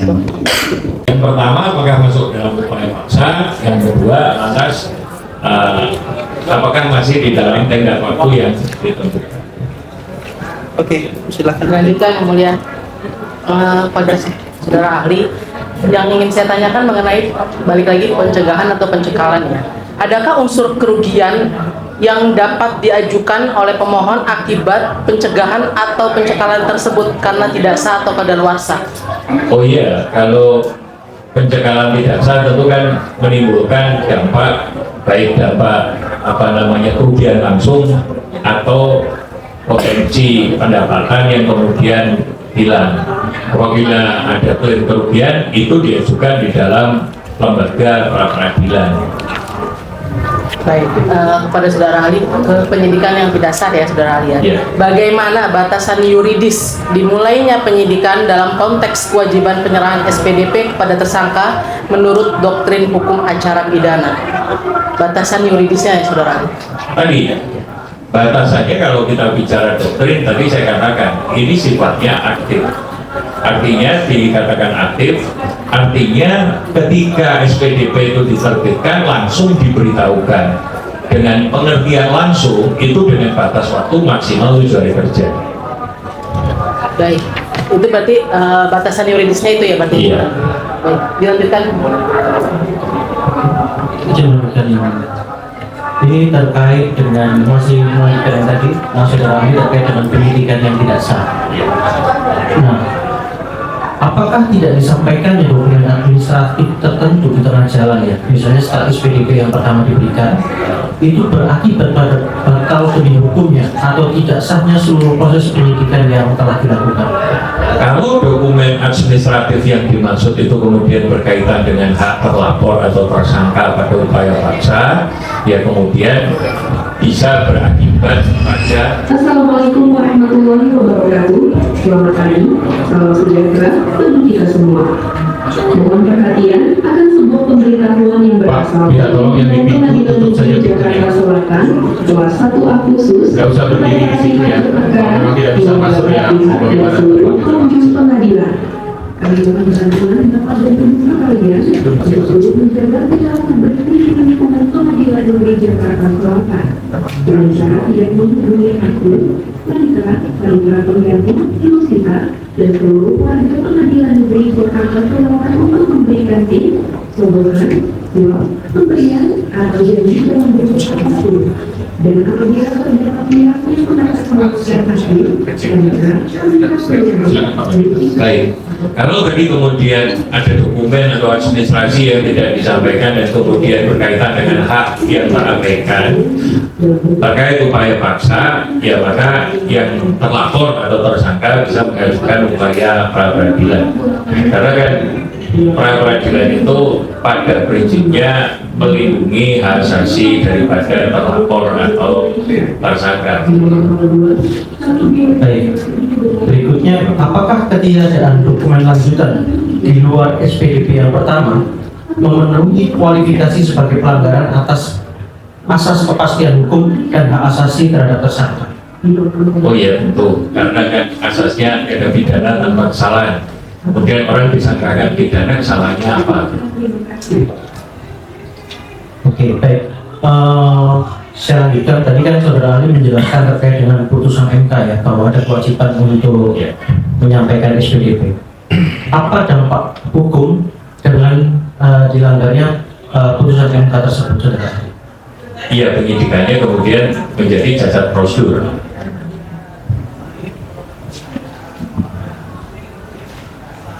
Baik, Saya lanjutkan terkait dengan menambahkan terkait dengan pertanyaan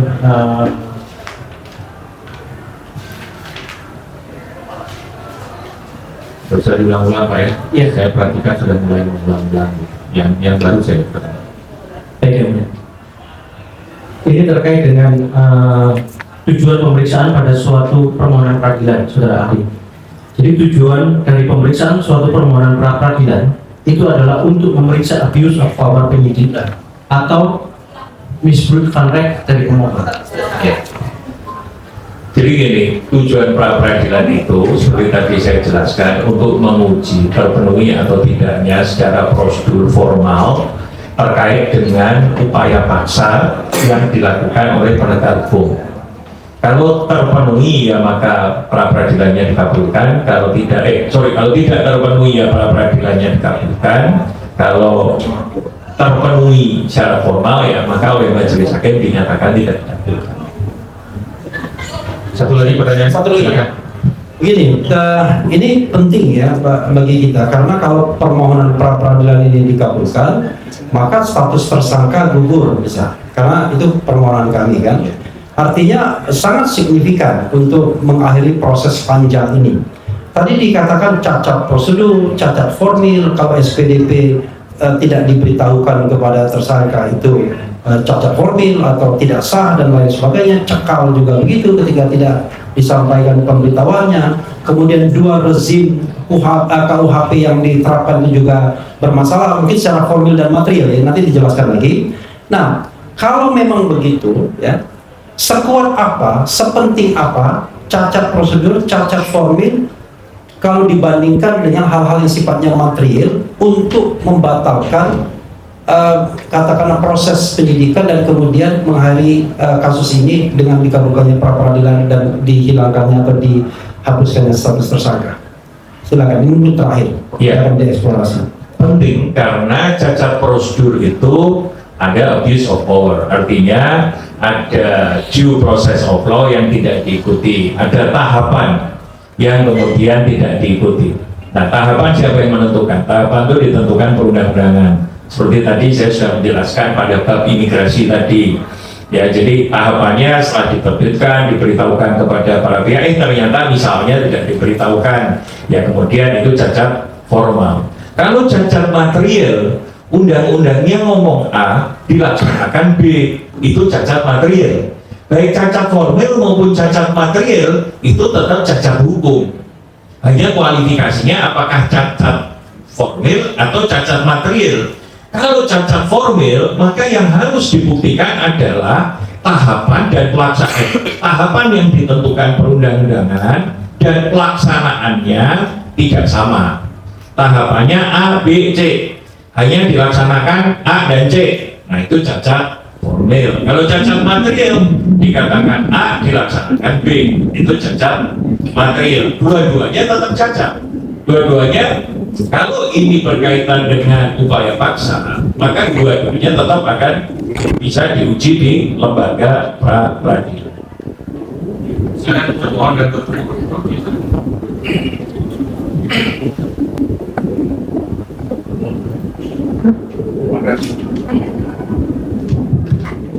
Terima kasih, ya. Kami dari termohon sesuai kompetensi yang tadi disampaikan. Pertanyaan pertama, dalam hal suatu atau terjadi permohonan pra peradilan berulang, misalnya sampai ke 4, misalnya, terhadap perkara pokok yang sama, di mana putusan pra peradilan terdahulu telah konsisten memutus bahwa rezim hukum acara yang digunakan adalah KUHP lama, dalam hal ini KUHP 1981.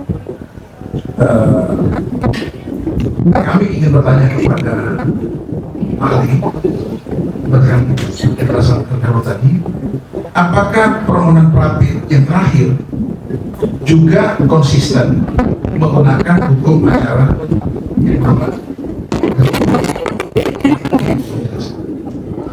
Gini, di dalam peradilan hak pemilih itu ada pada pelapor menggunakan asas formil tadi. Nah, seharusnya ketika dipilih satu rezim tertentu yang dianggap menguntungkan, maka seterusnya dianggap menguntungkan. Tetapi memang belum ada, tapi ini berdasarkan tafsir, tetapi belum ada hukum positif atau setidak-tidaknya surat edaran yang menyatakan bahwa jika satu prabit menggunakan kuhab lama, kemudian prabit tidak boleh menggunakan kuhab baru. Kenapa tafsir saya seperti itu? Karena di dalam asas favoril itu pelapor tersangka itu atau terdakwa, pelapor tersangka itu boleh memilih hukum antara kuhab lama dan kuhab baru yang paling menguntungkan untuk dirinya.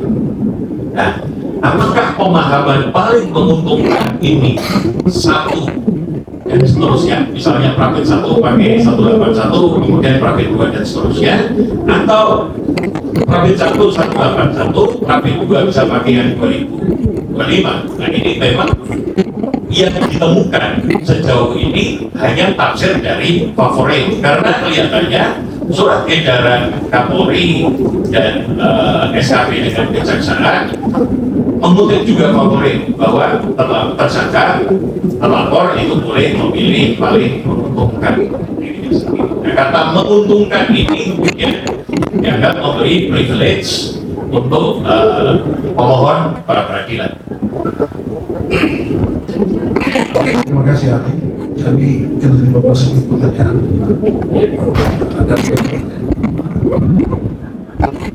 Ahli tentu telah memahami pasal 361 dari Ketentuan Peradilan. Kami beberapa segi pertanyaannya. Tempus pencegahan hubungannya dengan pasal 361. Tempus waktu pencegahan ini berada pada rezim kuhab yang lama. Pertanyaan kami, apakah pemberlakuan pencegahan terhadap rezim lama ini dan masuk pada penjelasan ketentuan peradilan, mohon ahli menegaskan hukum acara yang digunakan sebagaimana objek pengajuan prabit tentang pencegahan itu. Begini, pencegahan itu hukum materialnya digunakan imigrasi. Kalau dia terlanggar, maka berlaku kalau ini di masa peralihan gitu ya. Artinya saya mengatakan masa peralihan berdasarkan surat edaran Kapolri dan SKP dengan Mahkamah Agung. Artinya perkara yang belum disidangkan perkara yang disidik saat kuhab lama, tetapi kemudian pelimpahannya atau kemudian penetapan tersangkanya sudah dengan kuhab baru, maka berlaku favoril. Nah, terkait dengan tafsir itu, apakah pencekalan masuk di dalam peranan prabit? Ya, kalau favoril ditafsirkan misalnya dengan undang-undang undang-undang tahun 2025, maka dia masuk di dalam upaya prabit. Tetapi kalau ditafsirkan dengan kuhab lama, sejauh itu upaya paksa, maka masih menjadi domainnya dari prabit. Gitu. Kalau ditanya berlaku yang mana, maka berlaku favoril. Tadi berkaitan dengan pertanyaan pertama itu,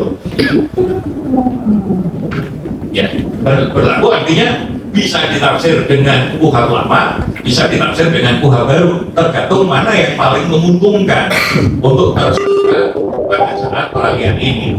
Artinya kemudian kalau kaitannya dengan pencekalan tadi ditafsir dengan kuhab baru, ya berarti lebih. Kalau ditafsir dengan kuhab lama, kalau digunakan tafsir luas, pencekalan ini adalah halangan kemerdekaan atau pencabutan kemerdekaan yang bukan. Karena memang beberapa putusan praktik di era KUHP lama itu juga memperluas melingkup praktik di luar.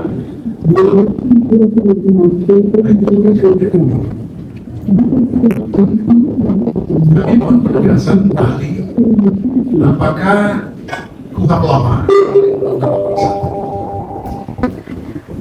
menjadikan pencegahan luar negeri salah satu objek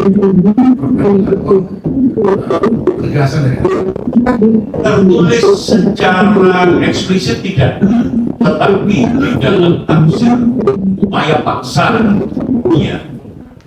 Jadi kalau di tertulis eksplisit, kalau di KUHP lama tidak tertulis secara eksplisit.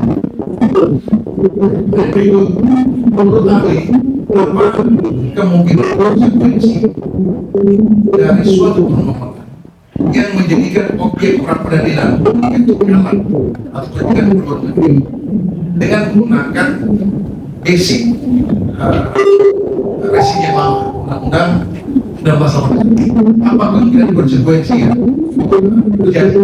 Kemungkinannya putusan, kemungkinannya hanya dua, diputuskan oleh majelis hakim Terima kasih. Pertanyaan terakhir. Dalam hal putusan terdahulu pra peradilan kalian, masih rangkaian pertanyaan pertama dan ketiga, telah memutuskan, salah satu dari putusan pra peradilan telah memutuskan objek yang sama. Dalam hal ini penetapan status tersangka. Telah diputus dalam putusan pra peradilan terdahulu. Misalnya dalam putusan kedua, misalnya salah satu dari putusan terdahulu. Apakah dibenarkan atau diperbolehkan mengajukan kembali objek pra peradilan yang sama dengan rezim yang sama, rezim lama maksudnya? Apakah diperbolehkan mengajukan kembali objek pra peradilan penetapan tersangka sementara hak hukum tersebut telah diberikan keleluasan oleh hakim digunakan sampai selesai, 7 hari penuh digunakan, tapi ternyata tidak digunakan dengan sebaik-baiknya, malah terjadi pengulangan objek pra peradilan yang sama penetapan tersangka. Gimana ahli melihat? Kalau objek permohonannya sama, subjeknya sama, ya berlaku nebis in idem. Tapi kalau objeknya berbeda, ya boleh saja. Maka akan sangat tergantung. Tapi kalau tadi dikatakan subjeknya sama, objeknya sama, ya nebis in idem. Begitu. Silakan mengalihkan. Masih ada. Saudara ahli, mohon dijelaskan asas hukum ekspor dan progres ini adalah asas hukum umum dalam acara. Kemudian ketika ada perubahan dinyatakan secara eksplisit dalam ketentuan misalnya kira-kira penegak hukum menggunakan kebijakan dan menggunakan azas atau norma yang sudah eksplisit secara eksplisit diatur dalam begini Pak, asas atau norma itu bukan pilihan, tetapi di dalam KUHP kita yang menjadi asas itu pasti menjadi norma. Yang pertanyaan saya, apabila ada asas seperti teks konkret, karena ada perubahan suatu peraturan perundang-undangan, tapi maksud si pembuat peraturan perundang-undangan ini supaya tidak ada kegalauan Jawa dalam menerapkan mana seterapkan. Kemudian membentuk undang-undang menegaskan secara eksplisit supaya ini loh aturan yang dijalankan atau peradilan biasanya di KUHP ada di dalam satu. Pertanyaan saya, penegakan hukum menggunakan azas berbeda azas apa ketentuan peralihan itu? Dua-duanya itu bukan pilihan. Contoh, leg favorio itu azas, tetapi ditegaskan juga oleh di dalam surat edaran Kapolri, surat edaran Kejaksaan, bahwa di dalam masa peralihan tersangka boleh menentukan yang paling ringan atau harus diberlakukan hukum yang paling ringan untuk tersangka. Nah, pasal konkret itu, aturan norma konkret itu datang dari norma. Jauh-jauh hari sebelum kita berdebat KUHP lama, KUHP baru, kan ada asas sebetulnya in dubio pro reo. Dalam keraguan-raguan, penegak hukum atau hakim harus mengambil keputusan yang paling meringankan untuk tersangka atau terdakwa. Begitu. Itu pendapat ahli ya. Terima kasih atas pendapatnya. Selanjutnya, apabila penyidik memohonkan melakukan pencegahan terhadap seseorang yang berdasarkan atau keyakinan mengkhawatirkan mereka, penyidik ataupun dalam hal ini kepolisian hanya bermohon ke instansi yang berwenang untuk melakukan pencegahan. Kira-kira seperti itu. Nah, boleh nggak imigrasi menolak? Oh, kami tidak setuju. Oh, kami setuju. Apakah itu mutlak harus diluruskan permohonan dari seorang penyidik? Tidak, karena di pasal 91 itu dikatakan bahwa orang bisa dicekal karena surat dari kejaksaan, salah satunya dari kepolisian tadi. Tidak dikatakan di dalam undang-undang imigrasi bahwa imigrasi harus memverifikasi benar atau tidaknya. Jadi berdasarkan surat dari kepolisian itu harus dicekal. Pengertian dicekal ini kan belum tentu menjadi terpidana, tetapi yang bersangkutan diperlukan kehadirannya untuk menyelesaikan proses hukumnya. Jadi kalau pertanyaannya imigrasi perannya apa, ya perannya hanya administratif pencatatan di pasal 91. Sebenarnya kalau dalam hal ini bukan permohonan, kemudian tindakan konkret yang berakibat seseorang itu tidak bisa melakukan perjalanan keluar adalah tindakan konkret. Siapa? Pemohon apa yang mohon? Tindakan konkret yang membatalkan sehingga seseorang itu tidak bisa keluar negeri. Itu tindakan konkret si pemohon apa yang dimohonkan. Oh, artinya apakah kepolisian atau imigrasi? Sebetulnya dua-duanya. Karena apa? Yang memohonkan, yang berkepentingan kepolisian, yang menerbitkan secara administratif dan melakukan cekal itu adalah imigrasi. Karena begini, ya, kepolisian berkepentingan atas subjeknya, orangnya. Imigrasi berkepentingan atas dokumennya. Jadi orang prosedurnya kalau kena cekal gitu, lalu misalnya pergi ke luar negeri, paspornya kan akan diambil di bandara. Dan di bandara muncul catatan. Nah, itu kepentingannya imigrasi. Jadi tidak bisa kemudian dikatakan ini kepolisian, ini imigrasi.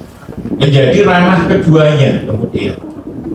Begitu. Berarti ada tindakan konkret dari imigrasi sehingga seseorang itu bisa terhalang keluar negeri. Oh iya, maaf. Nah, kalau menurut saudara Ali, supaya sempurna persidangan ini untuk kepada putusan yang ini, apakah tidak ideal orang ini imigrasinya ditarik kemari? Karena begini, perlu dikomplit. Saya minta pertanyaan aja. iya, iya, begini, apa namanya, di dalam hukum ya, secara umum itu ada skurs, ada hak, ada perbuatan, ada pertanggungjawabannya. Sekalipun kepolisian itu bermohon, tapi kalau surat itu tidak diterbitkan imigrasi, maka kan cekalnya tidak akan terbit. Jadi mengapa kemudian dua-duanya ditarik ya? Karena kepentingan termohon, kepentingan pemohon ada pada termohon satu dan termohon dua.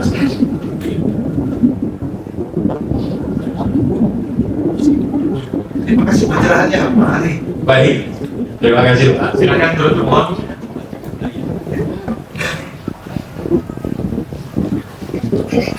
Terima kasih ya.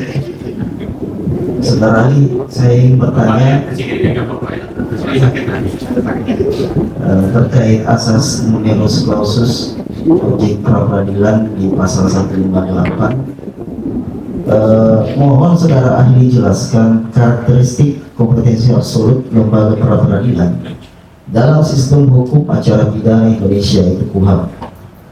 Dalam hal ini baru, apakah objek pengujian pra peradilan sebagaimana dirumuskan dalam pasal 158 Undang-Undang tahun 2025 junto putusan MK nomor 21 tahun 2015 itu bersifat enumeratif limitatif atau numerus clausus atau tertutup, ataukah membuka ruang perluasan tafsir tanpa batas? Membuka ruang perluasan tafsir dari dulu dibatasi, bukan, dari dulu dikatakan upaya pengertian saya dulu ini tahun 81 ya, dikatakan pra peradilan itu untuk menguji prosedur formal upaya paksa. Dan upaya paksa kemudian di dalam perkembangannya kita masih ingat beberapa putusan pra peradilan yang tidak menguji upaya paksa, misalnya menguji kecukupan bukti di pra peradilan, dan itu pernah diterima gitu ya. Nah, artinya kalau ditanya dalam sejarah membuka ruang tafsir ya, yang membuka. Kemudian ruang perluasan tadi yang dibuat selama proses KUHAP tahun 81 tadi sebagian juga sudah diakomodir di dalam KUHAP tahun 2025 gitu. Misalnya cekal itu secara eksplisit kemudian sudah disebutkan di dalam KUHAP tahun 2025 gitu. Jadi kalau pertanyaannya ruang itu tertutup apa terbuka? Terbuka. Yang di pasal 158 tadi. Iya, karena peradilan itu tidak boleh tertutup, Mas. Walaupun sudah ditentukan di pasal 158 itu objek peradilan ada beberapa poin di situ, berarti bisa dibukakan tanpa batas dari pasal 158 itu. Yang menentukan majelis hakim karena kan ada asas jus curiano victor. Walaupun undang-undang sudah mengatur, tetap ditentukan sama hakim. Betul, karena hakim kan punya kekuasaan kehakiman. Oke. Kemudian pertanyaan saya terkait pencekalan. Saya tadi menyimak ada beberapa pertanyaan masalah pencekalan. Kalau misalkan dalam suatu petitum pemohon memohonkan bahwa pencekalan ini terkait permasalahan pencekalan, tetapi di petitum lain ada juga pernyataan bahwa pencekalan itu telah daluarsa atau sudah gugur dengan sendirinya karena habis waktu. Yang saya tanyakan kira-kira bagaimana implikasi hukumnya dan rasio desidendi hakim nanti itu memberikan pertimbangan terkait permohonan pencekalan itu. Nah, kalau rasio desidendi jangan tanyakan saya, Mas. Namanya saja rasio desidendi. Saya menanyakan pendapat saudara ahli. Kira-kira kalau saudara ahli, kalau ada petitum seperti itu, kemudian di petitum lain menyatakan bahwa pencekalan itu sudah daluarsa, sudah habis waktu, terus dimohonkan, yang nyata-nyata itu sudah tidak ada, dimohonkan, kemudian dimohonkan di dalam suatu permohonan pra peradilan, kira-kira bagaimana implikasi hukumnya atau bagaimana rasio desidendi pertimbangannya nanti untuk memutuskan itu, Pak? Gini deh, saya menghindari kata rasio desidendi. Jadi kalau pakai kata rasio desidendi dibilang Anda akan pakai belakang. Kalau saya pakai toga hitam sama merah nanti saya jawab. Nah, tapi gini, saya menghindari kata rasio desidendi, tapi saya jelaskan. Gini loh, sifat di dalam hukum administratif itu ada yang enmele, sekali selesai. Ada yang tidak bersifat enmele, ada dampaknya. Gara-gara dicekal nih, maka nggak bisa ini, nggak bisa itu, tidak bisa ini dan itu. Ya, saya kasih contoh. Loh, kalau gitu SK pencabutan haki tanah itu sudah dicabut oleh BPN. Kemudian yang dirugikan nggak usah menggugat pengadilan, kan sudah dicabut. Terus kemudian setelah dicabut BPN-nya bilang ya sudah saya balikin lagi tuh SK-nya. Terus apakah terhadap pencabutan itu orangnya tidak lantas dengan tindakan itu orangnya tidak boleh menggugat? Selama masih ada kerugian, ya nggak boleh. Karena kan Pra peradilan ini menguji upaya paksa apabila terjadi cacat prosedur yang merugikan. Gitu. Demikian. Jadi kuncinya ini tidak bersifat enmeling. Enmeling itu akta kematian. Yang orang sudah meninggal diterbitkan akta kematian sudah selesai. Gitu. Yang saya baca tadi saudara lihat kalau itu merugikan, dengan yang tidak. Bagaimana misalnya kalau pencekalan itu selama dalam proses pencekalan itu tidak pernah ada kerugian yang ditimbulkan atau tidak pernah ada keberatan dari ini pertanyaan saya saudara lihat. Bagaimana misalkan dengan kondisi yang seperti itu? Selama dalam masa apakah dia ditahan atau tidak ditahan, tidak pernah ada laporan atau keberatan ataupun tidak ada kerugian yang ditimbulkan karena dalam fakta yang kita lihat mungkin misalnya tersangka ini tidak ditahan, masih menjalankan pekerjaannya. Kalau pencekalan ini kan hanya untuk jangan sampai dia keluar negeri. Bagaimana dengan posisi yang seperti itu saudara? Apakah masih bisa tetap dilihat? Apa bisa ditafsirkan kerugian itu hanya terjadi di Indonesia? Kan pertanyaannya siapa tahu kan pertanyaannya bisa saja orang mempunyai opportunity pekerjaan di luar negeri, sehingga tafsir yang tadi disampaikan itu bersifat tafsir dan asumsi saja gitu. Kemudian kan kerugian itu juga bisa bersifat nama baik. Saya lanjut lagi. Terkait masalah permohonan terkait penerapan pasal, memohonkan terkait penerapan pasal oleh JPU ataupun penyidik di dalam ranah objek pra peradilan.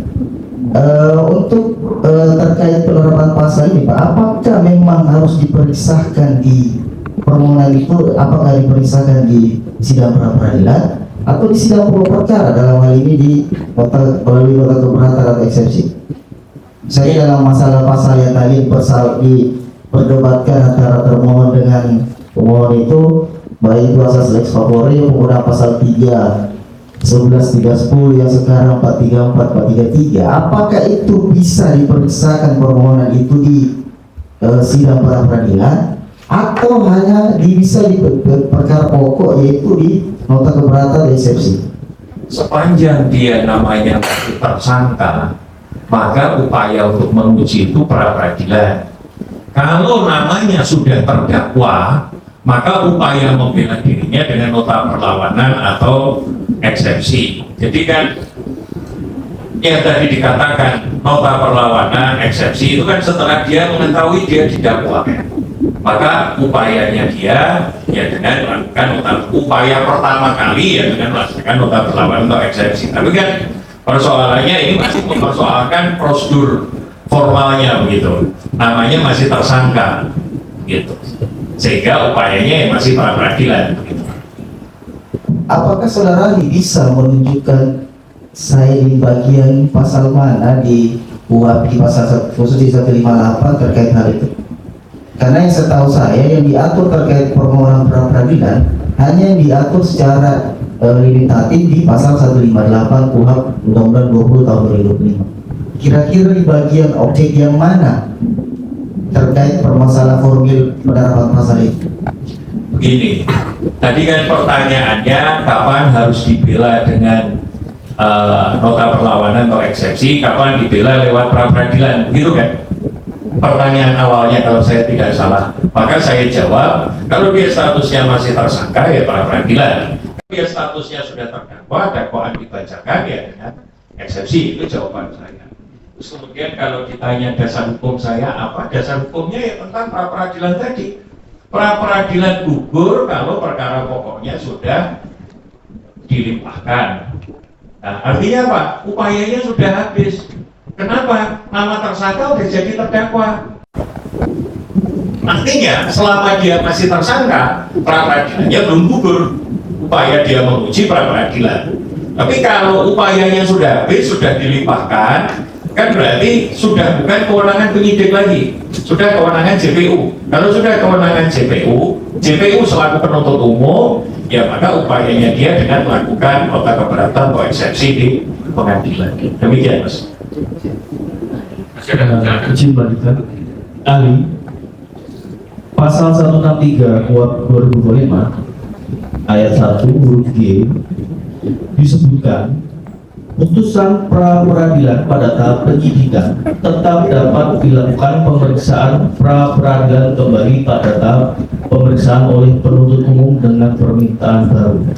Nah, ini maksudnya apa ini? Apakah KUHP 2025 ini membagi pra peradilan dalam dua tahapan, yang mana jika sudah diajukan pada tahap penyidikan dan sudah diputus, masih dapat diajukan lagi pada tahap penuntutan. Begini. Dan sebentar lagi, dan apakah itu hanya berlaku satu kali pada setiap tahap penyidikan, satu kali penuntutan, satu kali, sedangkan pemohon ini, perkara pemohon ini telah memasuki masa penuntutan, yang mana sudah melewati tahap 2 pemeriksaan oleh penuntut umum dan perkara sudah dilimpahkan ke pengadilan. Bagaimana mungkin, dan sudah keluar mau register, bagaimana mungkin pemohon mengajukan hal-hal yang berkaitan dengan pada tahap penyidikan diajukan pada tahap penuntutan? Bisa dijelaskan berdasarkan pasal ini, Ali? Nah, begini, tadi sudah saya jelaskan sebetulnya. Kalau pertanyaannya, perbuatannya, yang saya jawab pertanyaan kedua, apakah ini boleh berulang atau tidak? Ya tergantung objeknya. Tadi ya sudah ada pertanyaan, kalau objeknya sama ya etis, tapi kalau objeknya berbeda ya boleh. Tapi apakah boleh atau tidak boleh, ya itu kewenangan majelis hakim yang nanti akan menentukan di putusan akhir, kan pendapat saya itu. Demikian.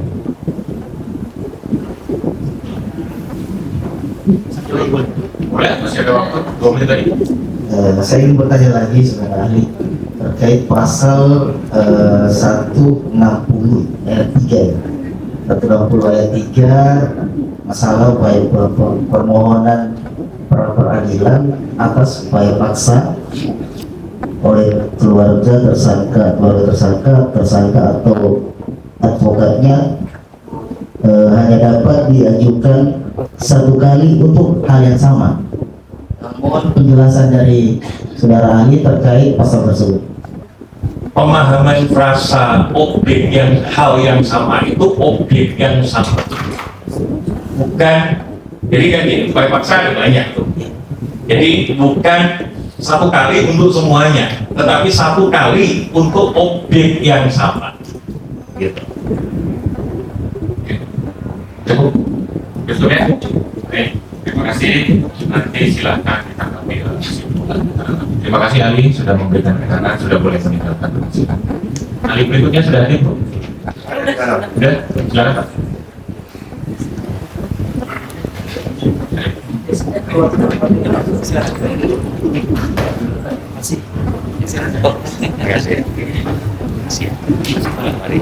Terima kasih. Terima kasih.